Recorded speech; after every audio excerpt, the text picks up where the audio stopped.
أما والله لو علم الأنام لما خلقوا لما غفلوا وناموا لقد خلقوا لما لو أبصرته عيون قلوبهم تاهوا وهاموا فروح سوف ترحل في سلام وروح في الجحيم لها مقام فروح سوف ترحل في سلام وروح في الجحيم لها مقام ليوم الحشر قد عملت أناس فصلوا من مخافته وصاموا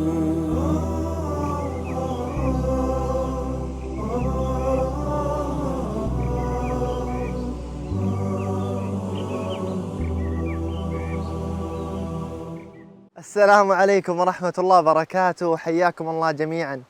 Путешествие души — это путешествие, которое совершают все. Благочестивые и порочные, верующие и неверные, лицемеры и искренние, праведные и лжецы. И их путешествия будут отличаться друг от друга. Это путешествие начинается с момента, когда из человека выходит его душа, когда этот человек умирает. Затем оно продолжается в его могиле. В судный день, когда будет расчет. Весы, мизан, мост, сират, вхождение в рай или вхождение в ад. Это долгое путешествие, и все люди должны будут пройти его. И, как мы сказали, будет разница между верующими и неверующими. До того, как мы начнем это путешествие, давайте поговорим о вещах, которые привели к этим различиям. Различиям, которые начинаются с первого же момента нашего путешествия. Всевышний Аллах создал нас, сотворил нас, дал нам жизнь для того, чтобы мы поклонялись Ему. Всевышний Аллах говорит: «Я сотворил джиннов и людей только для того, чтобы они поклонялись мне». Это основная цель нашего существования в этой жизни. И битва началась сразу же, начиная еще с Адама, мир ему. Это битва с Иблисом. Он сказал, как Всевышний Аллах привел в Коране: «Я совращу их всех». Иблис взял на себя обязательство совратить всех, кто только есть на земле. Он хочет совратить их с прямого пути и обратить к неверию в Аллаха, к грехам. Его конечная цель, чтобы мы попали в адский огонь и получили наказание. Это и есть его цель. Это то, чего хочет шайтан. Но Всевышний Аллах сотворил нас и также создал нашу фитру, врожденные качества. Всевышний Аллах говорит: «Обрати свой лик к религии, исповедуя единобожие». Таково врожденное качество, с которым Аллах сотворил людей. Эта религия не противоречит врожденным качествам. Наоборот, тот человек, который на самом деле ищет истину, тот, кто на самом деле ищет что-то правильное, сразу же увидит, что он должен поклоняться Всевышнему Аллаху. Это и есть верующая душа. Это верующая душа, которая выбирает эту правильную фитру, врожденные свойства. И также есть неверующая душа, которая не выбирает эту фитру. Поэтому есть выбор. Всевышний Аллах говорит: «Кто хочет, пусть верует, а кто не хочет, пусть не верует». Одни выбирают первое, другие второе. Всевышний Аллах отправил посланников, которые несли благую весть и предостерегали, дабы после пришествия посланников у людей не было никакого довода против Аллаха. Это будет довод против людей, чтобы тот, кто не поклонялся Всевышнему Аллаху, тот, кто ослушался Всевышнего Аллаха, не имел оправдания. Все, тебя же предостерегали? Почему же ты тогда ослушался Аллаха? Тебя предостерегали. Почему же ты тогда ему не поклонялся? У человека есть выбор, и в своем выборе люди различаются в дуньи, и потом будут различаться в загробном мире, путешествии души, о котором мы расскажем позже.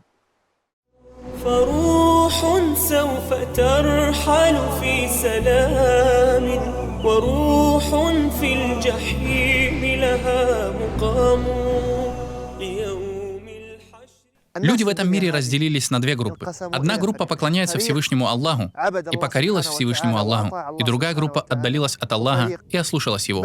Аллах сказал: «Неужели те, которые приобретали зло, полагали, что мы полностью приравняем их к тем, которые уверовали и совершали праведные деяния?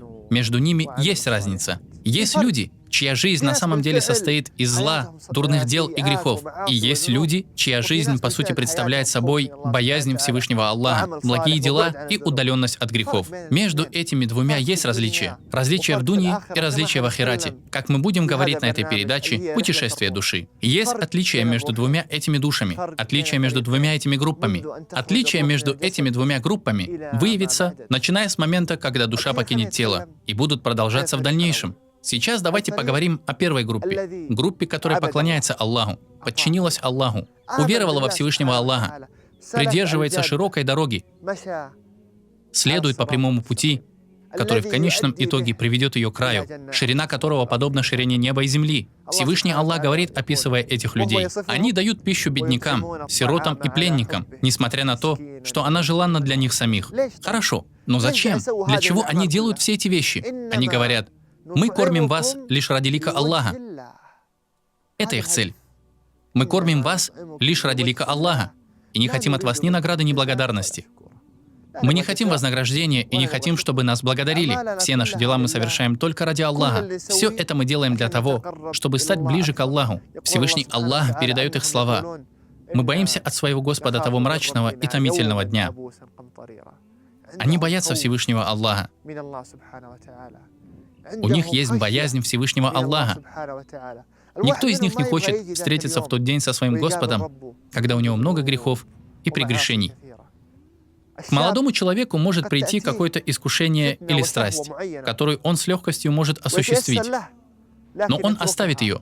Как пришло в хадисе пророка, да благословит его Аллах и приветствует, о 7 из тех, кого Аллах укроет в своей тени в тот день, когда не будет другой тени, кроме его тени, что среди них будет один человек, который оставил страсть, сказав: «Я боюсь Аллаха». Или даже молодая девушка. К ней приходят какие-то плохие подруги, но она не обращает на них внимания. Она не поддается искушениям и страстям. Напротив, она придерживается своего целомудрия, своей религии. И все это из страха перед Всевышним Аллахом. Аллах сказал: «Тем же, которые боялись предстать перед своим Господом, уготовано 2 сада. Их жизнь строится на любви к Аллаху и богобоязненности». Они проявили терпение в этой дунье. Они проявили терпение в подчинении Аллаху. Они терпели и не ослушались Аллаха. Они терпели все, что им предопределил Аллах. Каждый раз, как их постигало несчастье, они вспоминали о Всевышнем Аллахе и восхваляли Всевышнего Аллаха. И даже в этом мире, на пике своей беды, они ощущали удовольствие, ведь они знали, что Всевышний Аллах вознаградит их даже за колючку, которая уколет их. Так что тогда сказать о большой и страшной беде? Давайте быть такими, как они. Это те, кто покорился Всевышнему Аллаху. И даже если они ослушаются Всевышнего Аллаха, даже если они совершат ошибку, они каются перед Аллахом. Они возвращаются к Аллаху, ведь они знают, что Всевышний Аллах, принимающий покаяние, милосердный, прощающий грехи. Они много каются перед Ним, много молят Его о прощении.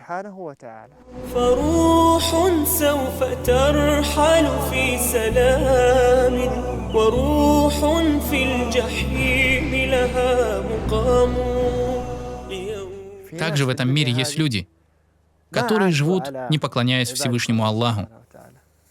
Они живут, не покоряясь Всевышнему Аллаху.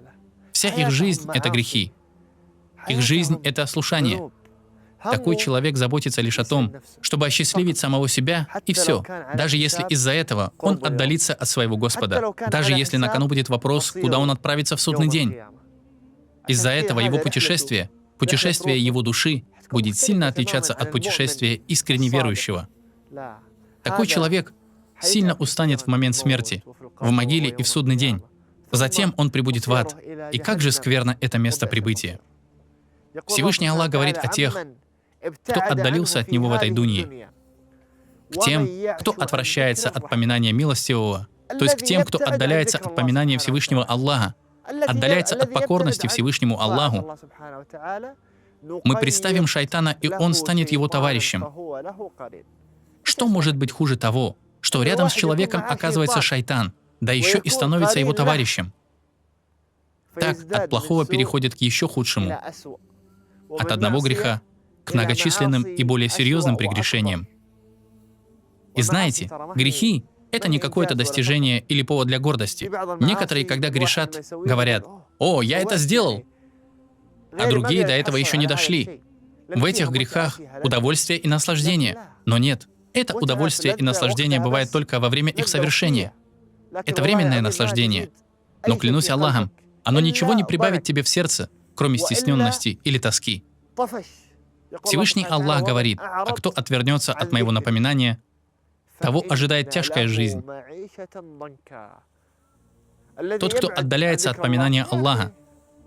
Брат, отложите всякие исламские лекции, Коран, мечеть, что бы это ни было. Собрания, на которых поминают Аллаха, как бы их ни называли. Праведные друзья, любая религиозная вещь. Удалите ее от нас. Мы хотим радоваться. Идем на эти пляжи, где есть женщины. Но мы притворимся, что все нормально. Можно на них смотреть. Ходим в бары, ходим в пабы, на танцы. Делаем это, смотрим на все это и хотим этого. Это наша жизнь. Это и есть радость. А кто отвернется от моего напоминания, того ожидает тяжкая жизнь. Хочешь так развлекаться? Это повредит твоему сердцу, потому что сердце сможет обрести счастье только через поминание Всевышнего Аллаха. Они погубили свою жизнь. Они отдалились от поминания Всевышнего Аллаха. И Аллах говорит: оставь их, оставь их. Пусть они едят, пользуются благами и увлекаются чаяниями. Они все откладывают. Я покаюсь потом, буду поклоняться своему Господу потом, вернусь к Всевышнему Аллаху потом, и увлекаются чаяниями и надеждами. Скоро они узнают. Всевышний Аллах описал их наихудшими качествами. Они верующие пользуются благами, то есть они наслаждаются и ищут радости, и едят подобно скоту. Таково их положение. Они едят подобно скоту. Это их жизнь. Это их положение в дуньи, грехи и отдаленность от Всевышнего Аллаха. فروح سوف ترحل في سلام وروح في الجحيم لها مقام.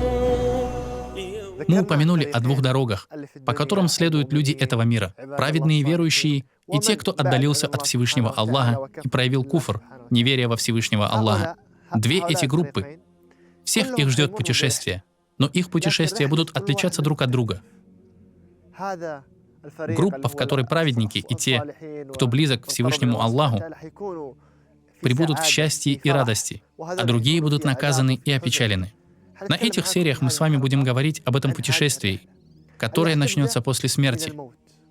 Кончина может быть благой или скверной. Как умрет человек в первом случае, а как во втором. Как выйдет душа первого и как душа второго. Мы поговорим о том, как омывают покойников, о похоронах, как покойника кладут в могилу. Поговорим о наслаждениях в могиле и о могильных наказаниях, и о самой могиле, как она будет сжимать, и какие вопросы в ней будут задавать. Кто сможет ответить на эти вопросы, а кто не сможет. Мы поговорим о трубном гласе, о первом гласе и о втором, после которого начнется воскрешение. Затем будут великие ужасы судного дня, ужасы и страхи в судный день. Когда обнажится голень Аллаха, кто пойдет ниц перед Всевышним Аллахом, а у кого спина не сможет согнуться, и он будет продолжать стоять прямо. Солнце будет в миле от людских голов. В каком положении тогда будут люди? В этот великий день, равного 50 тысячам лет. Кто окажется в тени милостивого Аллаха в судный день? В судный день разлетятся книги, и каждый возьмет свою книгу деяний. При этом одни возьмут ее правой рукой, а другие левой. Там будет расчет. Будут те, кого покроют в судный день, скроют его грехи, и будут те, кого опозорят в судный день. У некоторых людей, которые будут отрицать свои грехи, части их тел начнут свидетельствовать против них в тот великий день. В судный день будет возмездие. Там будут весы, аль-мизан, на которых будут взвешиваться дела. Так что же мы подготовили для этого дня, великого дня? Что мы подготовили для этого путешествия? Там будет водоем. Кто придет к этому водоему? Все люди будут проходить сират. Как они это будут делать? Там будет мост Кантара, после которого люди зайдут в рай. И также будут те, кто зайдет в адский огонь. Также там будут асхабуль-аараф, люди на оградах. Кто это такие? И почему они на оградах? Также в раю будет своя, другая история. другое путешествие, а в аду другое путешествие. В раю будут разные ступени, и также в аду. Ад горячий и раскаленный, и его наказание сильно. Что касается рая, то там люди окажутся среди рек, деревьев и дворцов.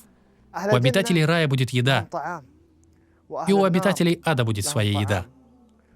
Не каждый, кто попадает в ад, пребудет там вечно. Там будут единобожники, которые впоследствии выйдут из этого огня. Также есть и другая история. История последнего из тех, кто зайдет в рай. И в конце концов, смерть убьют. Как это произойдет?